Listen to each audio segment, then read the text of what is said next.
Pakistan and China call their friendship higher than the mountains.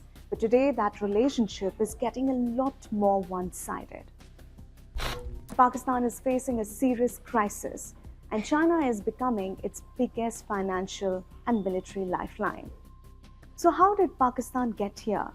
And what does it mean for Pakistan's future and the region? This report is based on insights from the Atlantic Council. Hi, I'm Charulata Biswas. Let's dive right in to this explainer.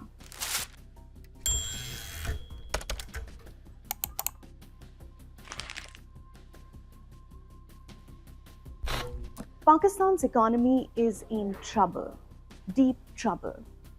There's barely enough foreign currency to pay for imports or repay loans. Inflation is crushing families. Prices of rice, flour, fruits, vegetables have surged sharply.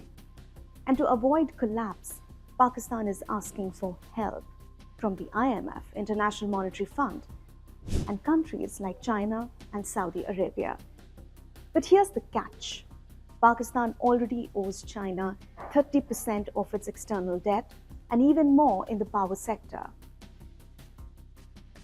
So if it needs more help, China's terms could become even tougher. For example, CPEC, the China-Pakistan Economic Corridor. It was launched to transform Pakistan's economy, involving an investment of $46 billion. It helped fix electricity shortages and build new roads and ports. But the projects were funded with dollar-denominated Chinese loans. CPEC was also put in place to ensure security for China's larger One Belt, One Road project and ensure quickest availability of energy resources from the Middle East by avoiding Malacca Straits and the South China Sea. And now those loans are dragging Pakistan down. There's talk that Pakistan might have to give greater control to China over assets like the Gwadar port, just like what happened in Sri Lanka. Now let's look at the military dependency of Pakistan on China. Pakistan's military used to rely on US-made weapons.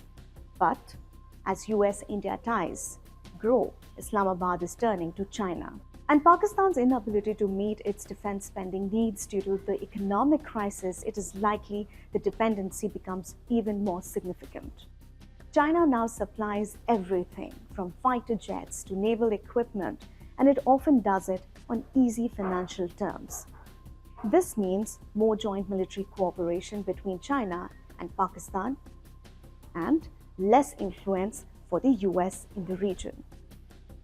But in the port city of Gwadar, things are different. Locals are angry. They say they have lost jobs, cannot access clean water, and haven't benefited from Chinese projects. In 2022, protesters blocked roads and the new airport. Pakistan cracked down, and now China wants even more security for its workers. This could lead to Chinese security forces operating in Pakistan, which will be a major shift. So where's the US in all this? The United States has stepped back from Pakistan in recent years. It's frustrated by past issues and now sees India as a key partner. That leaves Pakistan with fewer options and more reason to lean on China. And if things continue this way, China's influence could stretch from the Arabian Sea to Central Asia, reshaping the balance of power.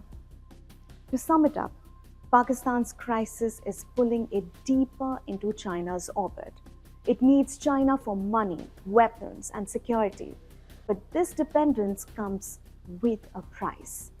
In the long run, China could gain major leverage over Pakistan's economy, ports, and military. And this is not just about Pakistan. It's about regional power, influence, and global strategy. That's all for today. Subscribe to our channel, The Indian Express, for more such explainers and news updates. Thank you so much for watching.